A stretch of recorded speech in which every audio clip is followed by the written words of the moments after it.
So I said, Mom, Dad, I really want to get my chin tattoo. And they were like, awesome. We support you. All of my sisters were super supportive. And my grandmother said no. And so I worked really hard for the next couple of years with, revitalizing my language, being Miss Indian World or Miss WIO, Miss World Eskimo Indian Olympics, being an ambassador for our tribes and traveling around the world representing our beautiful nation. Eventually Grandma said, okay, she probably seen that I was not backing down. It's going to be a really neat behind the scenes. And I was like, oh my gosh, this is so weird. Because something always magical happens. Wait, what? Did you just make that up? Hey, it's Meredith for Real, the Curious Introvert. Listen each week as I talk with someone new. The topics are as ADD as I am, but they'll inspire you to stay curious and grow. Big thanks to our location sponsor, the UWF Historical Trust.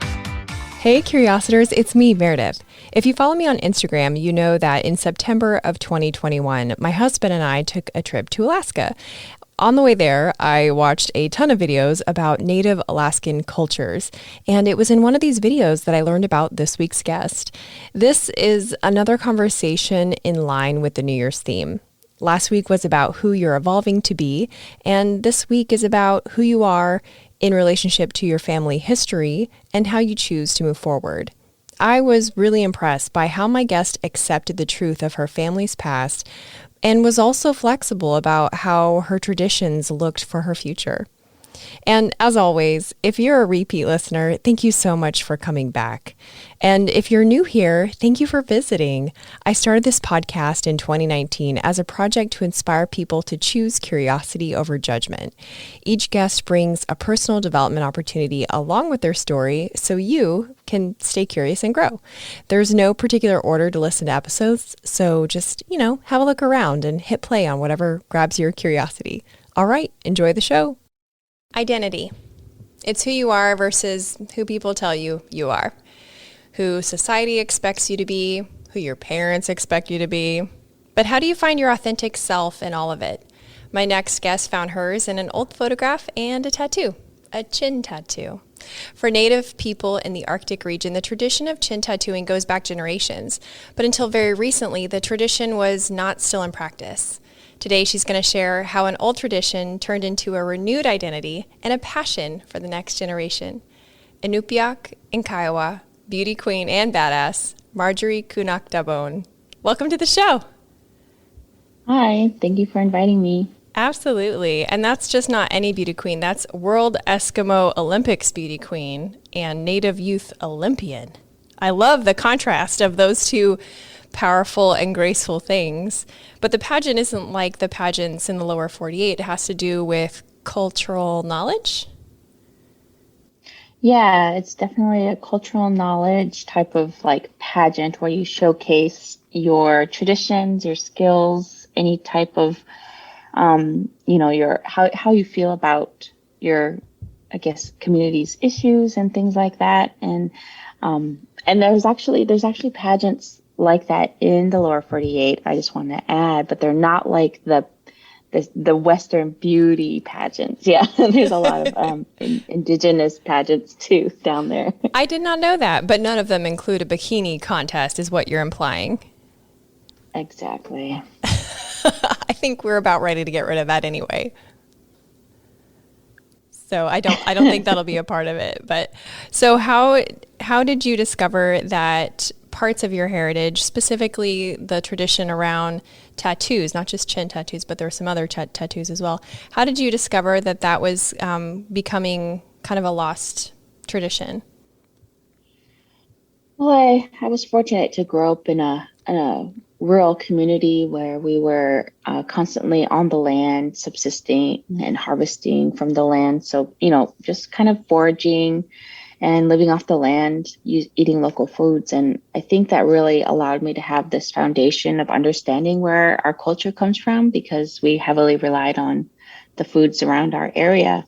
And so as I grew up and began to understand more of our culture and how our identity has kind of faded away over time, due to assimilation and the sporting schools and things like that, I realized that there's a lot of beautiful, rich things that we had a long time ago. And, seeing them in pictures and, there are some revitalization efforts happening around the adults in my life. People were singing and dancing more. More people were sewing traditional regalia. And it just was so beautiful for me to see and witness. And I always knew that that's what I wanted to do. Like, that was my life's work. I was like, I'm just going to learn as much as I'm going to learn to be the best Inupiaq ever. And so you felt that that was your life's work even in college? Is that what you're saying? Or was it earlier than that? Oh, it was earlier. Yeah, I was like in middle school and high school is when I really began to like just see the value of our traditions and our culture. And when prior to getting your tattoo, what did your mother and grandmother tell you about it? When I know they were resilient or resistant at first to even share about it, but when they did, what did you learn from them about the tradition of chin tattooing? Well, it really started because my mom has a tattoo on her wrist that she did when she was a teenager because she was going through this phase of like being angry at, us getting our language taken away and things like that. And she remembered my great grandmother having wrist tattoos. And so that's kind of how the curiosity started with me. And so she shared with me what she knew, which wasn't very much, because that knowledge wasn't passed down to her. So she was very supportive all from the beginning. It was my grandmother who was the one that was the least supportive, and she knew some, but it was still that knowledge wasn't passed down onto her. So, I just learned a few things like, oh, they did it for beauty, or they just did it. It was just part of tradition, and that's kind of all I got. But I knew there was a deeper meaning. And while I was in college, I found and dug deeper and came to understand a little bit more about what they mean. And what do they mean? Well, the chin tattoos are very specific to the woman becoming of age. So it's like when a woman is ready to make her own family, when can be completely self-efficient and just do the things that women were meant to do back then, which is like take care of the home, sew, take care of hides, that kind of thing. And that it just showed your womanhood back then. And so there's a lot of stories that are tied to them that go back into our origin stories. So how things came to be, which kind of ties into different types of tattoos that we have. So we have the chin tattoos, we have our wrist tattoos, our finger tattoos, thigh tattoos. Those all have different stories and have different reasons why we get them. And really, it's just meant for us to acknowledge this beautiful type of like, I don't know what you call it. I guess a beautiful like ceremony of this girl becoming a woman and you kind of coming into, this new level in your life. And so when I got my tattoo, I got mine done by a machine in a tattoo parlor by a non-Indigenous person. And, it still felt special to me, but it just was missing something. There was a lack of that ceremony that I just craved so much. And I was presented with an opportunity to be a traditional tattooist several years later, and I took it because I knew I wanted other women to have that opportunity, to have that ceremony where an Indigenous woman does it traditionally. And so that's going to be the most, I feel like my legacy, I don't know what you want to call it, but that's something that's really important to me to pass down to other people and, teach others how to do it. I don't think it's dramatic to call that a legacy at all. I think that, I mean, I can tell you're trying to be humble, but yeah, I can completely see how that is a legacy. What is the traditional way to receive a chin tattoo? It's not in a tattoo parlor. Right. It's not with a machine. It's manual. And so there's two techniques that I do, but there's several that have been recorded of how it was done all across the Arctic, because that's tattooing was done all around the circumpolar north.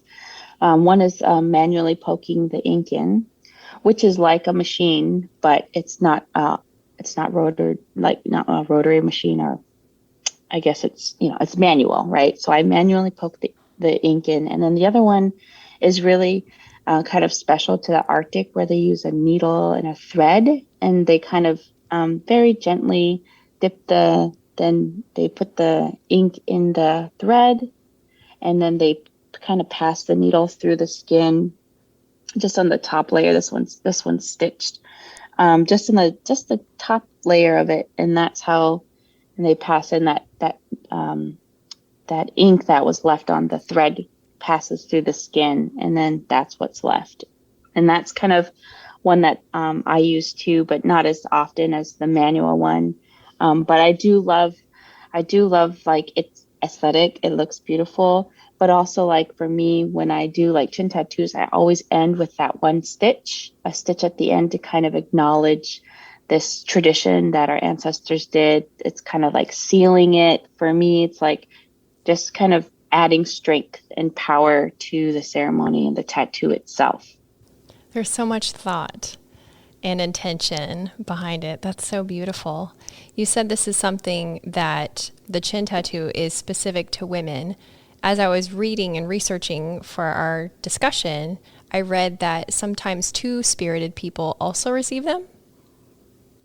Yeah, it's different and a different time. We got to acknowledge that we live in a different time than our ancestors did. And so, the use and on purpose of tattooing is also kind of changed and adapted over time. And from the research that I've done, that was the case. And we were gender neutral. Like, when we use our languages, they're not gendered. We don't have gendered words. And so gender is very much a Western construct. And so when we talk about, like, the LGBTQ community, they were one of the most important peoples in our communities, because oftentimes they had really special interests. And so, like, things that like for example, they would often be like the doctors or the herbalists. They would be people that would be really helpful for the community. And so today, when we look at that, we kind of we're raised with this different mentality of female and male and things around gender. And so when we do these traditional tattoos, I try not to get clouded with those types of standards that was drilled into my brain. And so if there's a person, and I personally, I've only tattooed women on their chin, Inuit tattoos. And so I haven't come across anyone of the male gender to have tattoos on their chin, but it wouldn't be my place to say no. It wouldn't. I'm just the person who does that, right? It's a service to the Inuit community to provide that service. You said you try not to get caught up into the Western constructs of gender. Certainly there are many Western constructs that are all around you. And there's a movement of people in your age group who are decolonizing themselves. Would you consider yourself to be one of them? Oh, absolutely. Absolutely. One of the things that when I was a young girl, I remember thinking, like, wow, we really need to learn our languages. We need to learn our cultures. And that was my young brain trying to decolonize a little bit, because I knew that having those things, living off of our land and practicing traditions our ancestors did, was healing for me and healing for my family.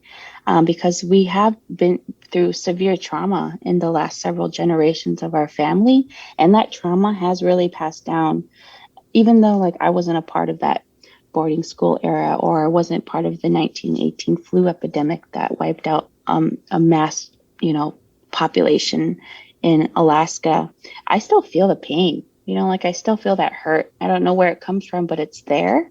And even learning our language, it just hurts sometimes. It like hurts to speak it because I still feel that shame, I think maybe from when my grandma went to boarding school, and learning, English. So like the whole point of just decolonizing really to me is just to heal, right? It's just to kind of regain a bit of ourselves that we had a long time ago.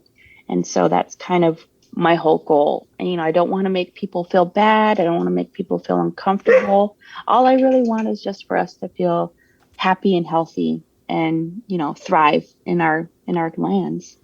Well, you have to acknowledge what was in order to move on in an authentic way. In the intro, I was talking about who you are versus who people say you are. How are you supposed to find your real identity if you don't have the truth about the world around you?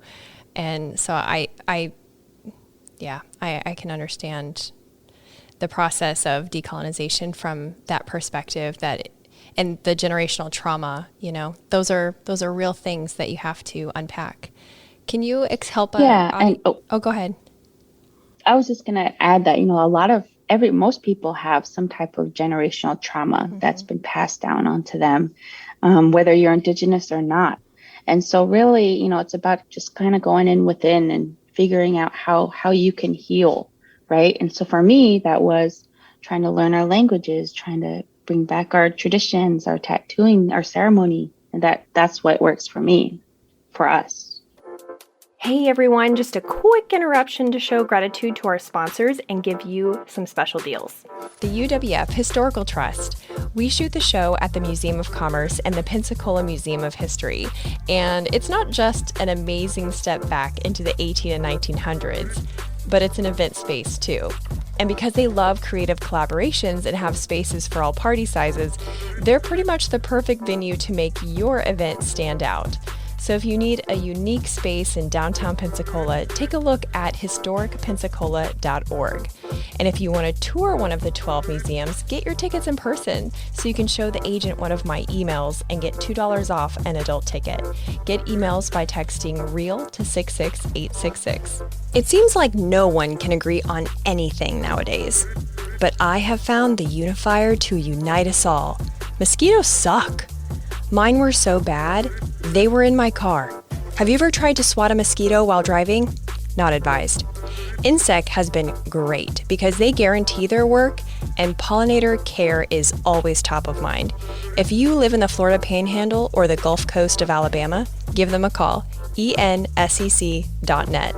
Now back to the show. I love that.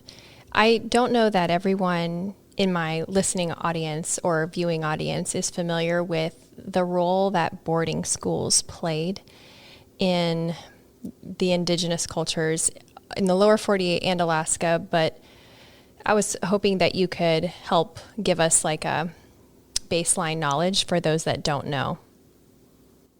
Yeah. There was this, in Alaska, I'll be very specific to Alaska because that's where I'm from.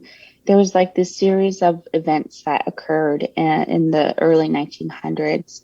And one of them, there was in the early 1900s, there was like a starvation period. And so a lot of people passed away during that time. And then the flu epidemic came in the early 1900s, 1918, as I said before. And that really orphaned a lot of kids. And so what happened then was, we had a lot of orphan kids. And so those orphan kids had to go to orphanages or oftentimes sent out into different families in the lower 48. And so I feel like that kind of started this snowball effect of us losing our knowledge on the land and some of our origin stories because a lot of the elders had passed away. And so that kind of was really like the start of it.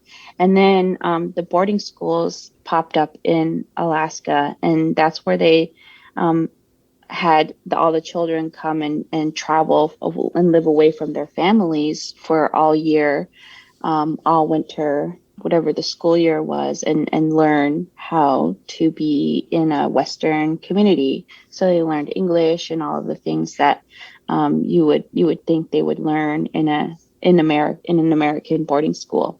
And so what that did really is it really separated the families, and it kind of disjointed the relationship between the parents and the children.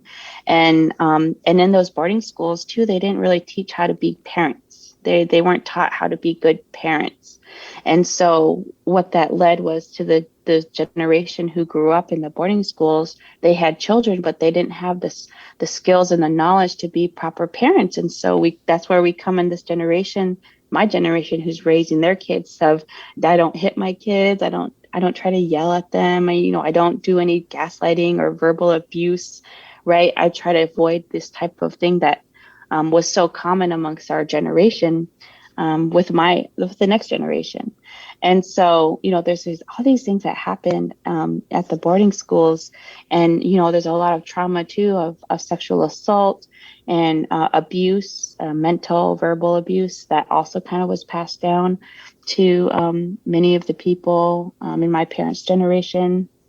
And so there's a lot of these things that are happening, and we're just trying to heal from them. And that's what I mean by healing from it is, they've passed down some things to us, and now we have to heal and make sure that we stop that and, heal and pass down some love to our children. Yes, and the traditions. It was your grandmother or great grandmother that was a part of the boarding school? So my grandmother's time. And she was the one Yeah. that was My mom. Yeah. So my mom was born in a time when there was a school here in Nome. So she was able to go to school here, but it was still a boarding school. So other young children from the different rural communities came here. And then my grandmother was born when they just started opening up boarding schools. And she went down to one of the boarding schools down in Sitka as a young woman. And so she was the first one to go. And it was your grandmother that said, "Oh no, don't tattoo your beautiful face," right? Mm-hmm. Yeah.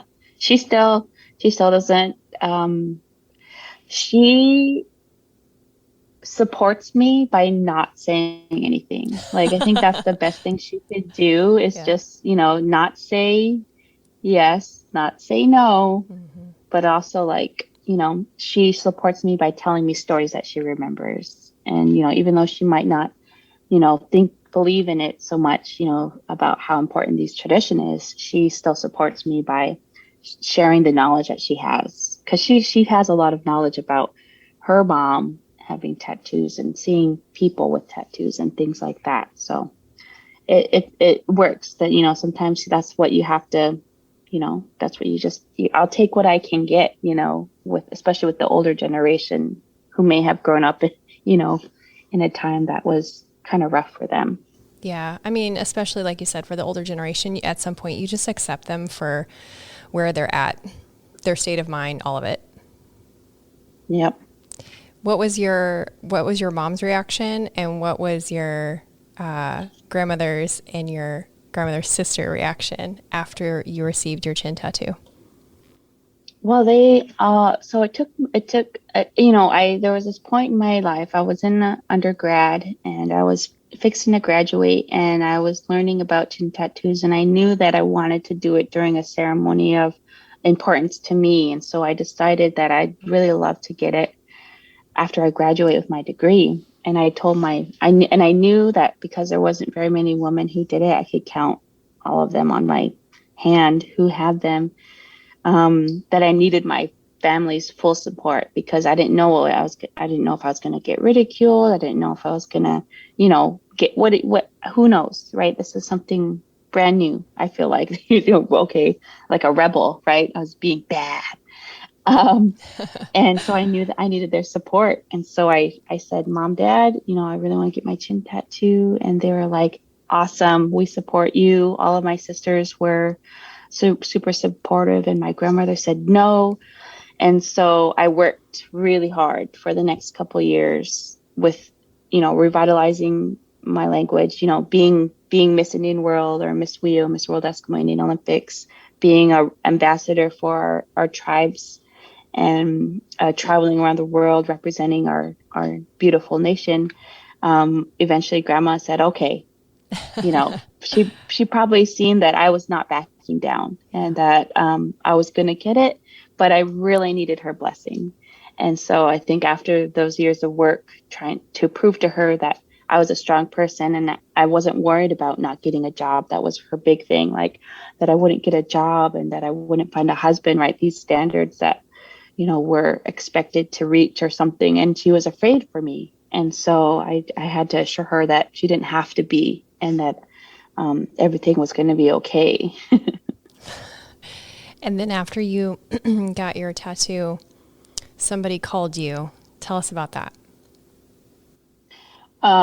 Which one? Your great auntie, your grandma's sister. Yeah, that's right. So, I got the tattoos and it was just like all support, no negativity at all. I think it came at a time when everybody was like really wanting something like that to come back. That was strictly ours, right? That was ours and unique to us. Because I felt like everything had been kind of taken away and maybe given back to us, but we had to pay for it, right? Like my college, right? I had my degrees in Alaska Native Studies and my minors in Inupiaq language, and I had to pay to learn my language again, right? So things were, and so this is something that was uniquely ours that hadn't been taken away necessarily. And so when I had gotten it, it was just this big wave of support. And my grandmother called me, and I call her my grandma. She's my grandma's sister, my aunt, I guess, great aunt. Right. We don't, the family structures are different in Inupiaq. So in Inupiaq, she's my grandmother. Oh, okay.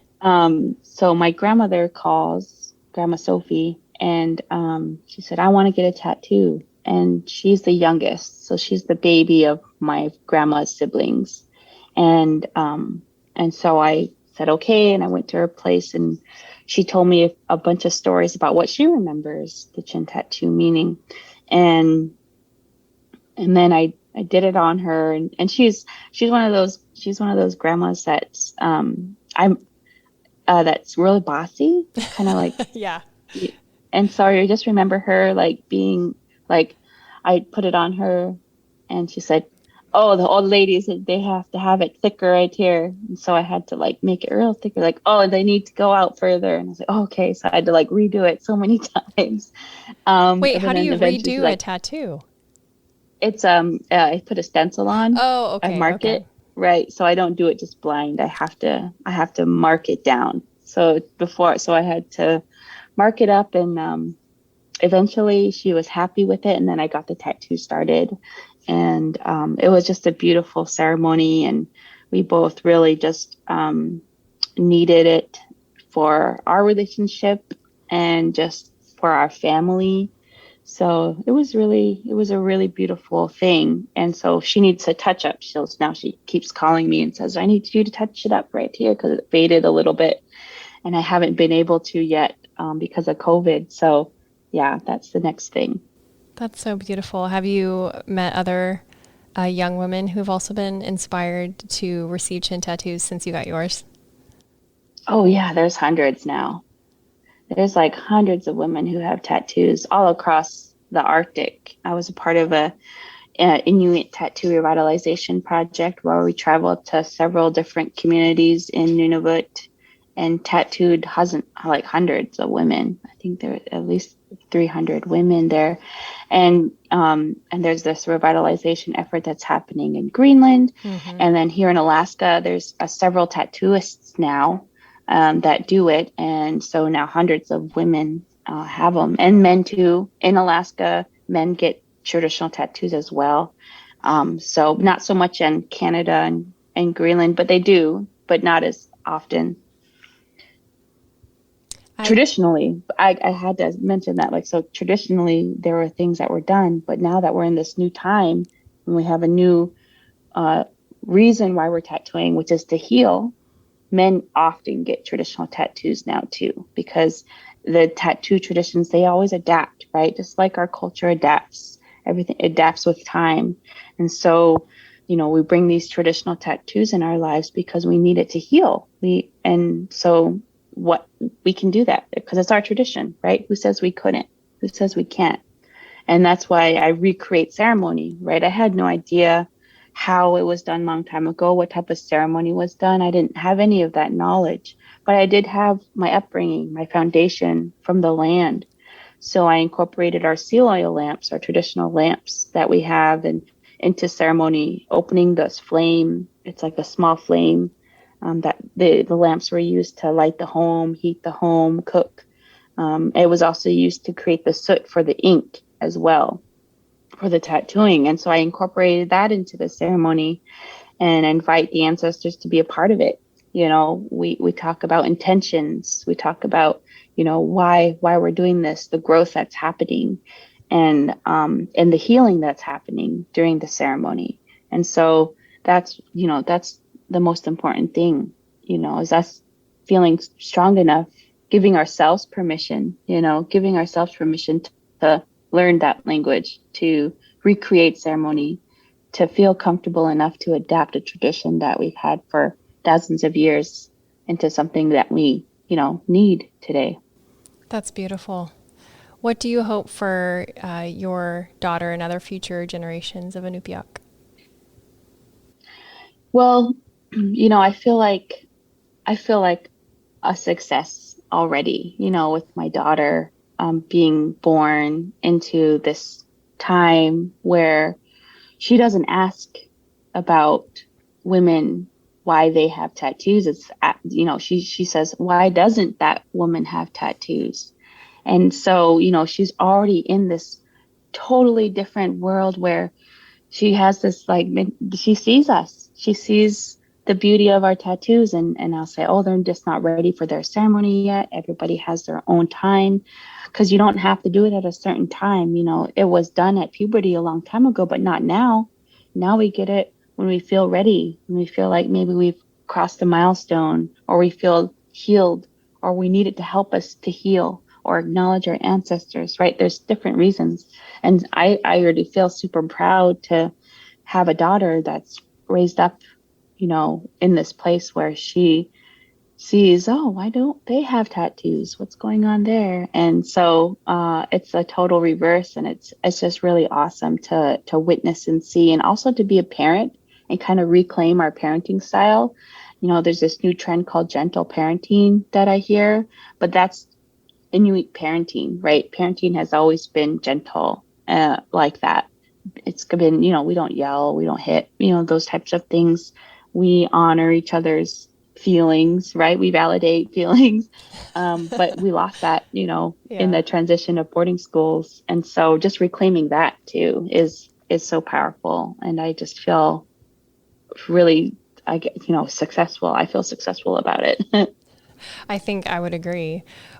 As we wrap up, I want to give you a chance to share about your thoughts and hopes around food sovereignty and the issues around that.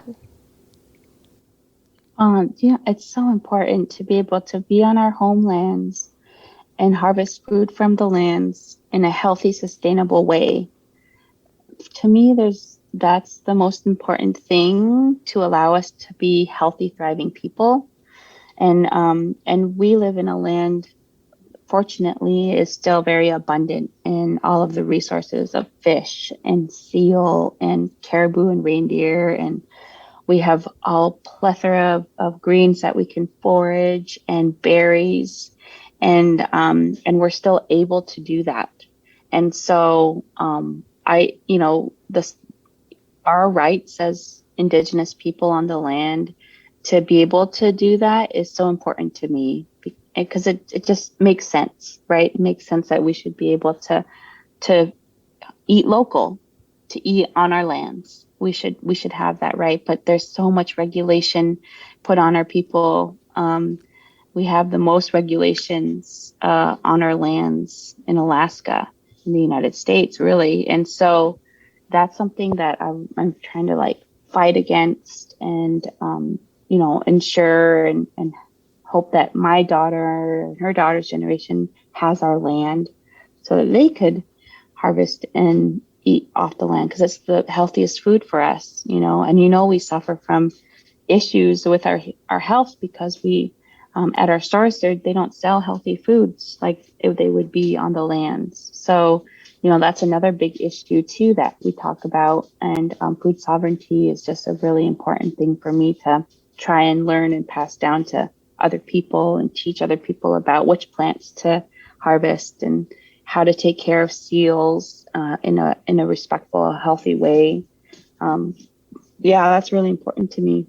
I love it. I love all the interconnectedness of really everything that you're saying. Generational interconnectedness, traditions, and then incorporating and connecting to new versions of those traditions. I think that's what's surprising me the most about what we're talking about. But all of it is so beautiful, and I'm so grateful that you came on and shared it with us. So thank you. Can you tell the listeners where they can keep in touch with you and maybe continue to educate themselves about everything that you're talking about? Yeah, well, I have an Instagram at Kunaq, Kunaq. They could follow me there. And then I have a website, www.kunaq.org, which is where I offer my classes, traditional cultural classes. And I also sell artwork too, sometimes.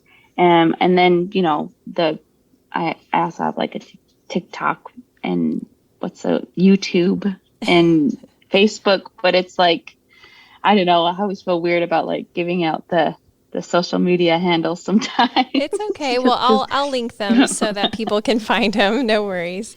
Thank you again. My YouTube will have a lot of, like, if they want to learn more, the YouTube is going to be the one that has the most information on it.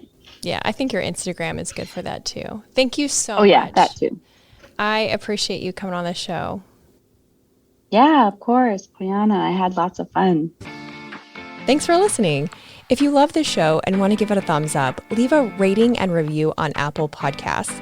It's like a little I was here on the wall to let future listeners know it's worth hearing. And if you liked this episode, you'll also like the one about international dating cultures. It's episode 68.